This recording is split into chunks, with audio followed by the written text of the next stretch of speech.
It's a relatively long work. I have a copy of it right here. In this printed edition, it's about 300 pages, a little more than 300 pages. And what the Vicārsāgara tries to cover is everything. Really, it's fairly comprehensive. And it starts, so it's 7 chapters, and the first 3 chapters are introductory, and they try to provide a basic overview of, well, what are the fundamentals of Vedanta? What is a book like this that provides an overview of Vedanta? What is it about? And what is its goal? Its goal is liberation from samsara, from the cycle of birth and death. Nishchal Das also defines liberation as attainment of supreme bliss and removal of all suffering. And that's what the goal of this book is, not just scholastic study, but this concrete goal of liberation. And the early chapters also outline, well, who is this intended for? What are the requirements for studying a text like this? And here there's a bit of a paradox, because on the one hand, Nishchal Das wrote in the vernacular to make the text accessible to a very wide audience. But on the other hand, he says, actually, the person who's qualified for the study of Vedanta is rare, is difficult to find, because it's expected that in order to pursue this study, for it to be beneficial to you, you already have to have achieved a certain level of vivek, or discernment, vairagya, or dispassion. You also have to have already attained certain yogic attainments, practices of being able to endure extreme temperatures. Heat and cold can't bother you. You have to have a kind of meditative focus. You have to have a degree of faith in the teachings of Vedanta and the teachings of your guru, etc. There's a list of these attainments. And then finally, you have to have a strong desire for liberation. And if you have all of those, then Nishchal Das says you're ready for the study of Vedanta.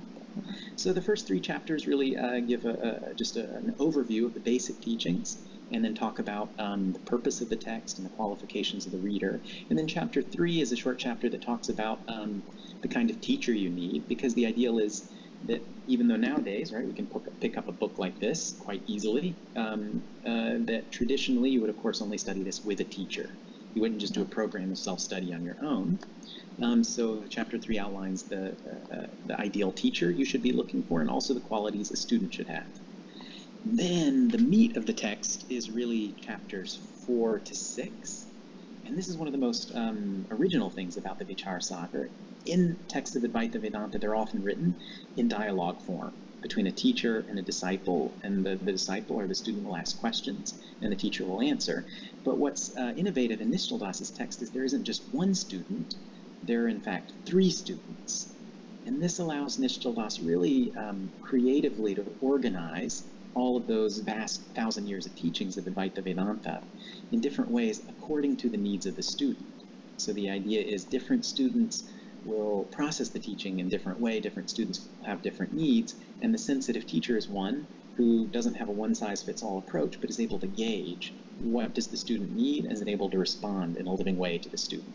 And Nishchal Das models that for us in his text.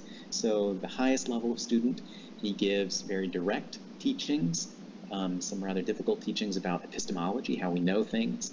He gives the highest Vedantic teachings about the identity of the self and Brahman.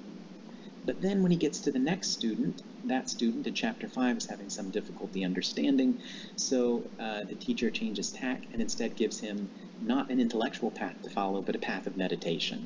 So he gives him a particular meditative practice to follow.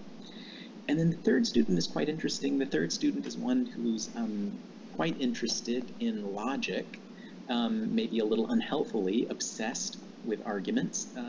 That seems to be his personality in the text.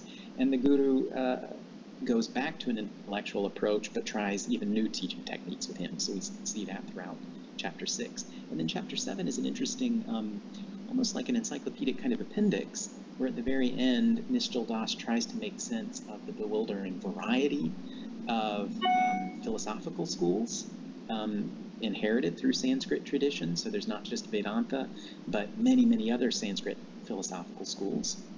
So he tries to make sense of how do we make sense of these competing schools and all the apparent contradictions in them.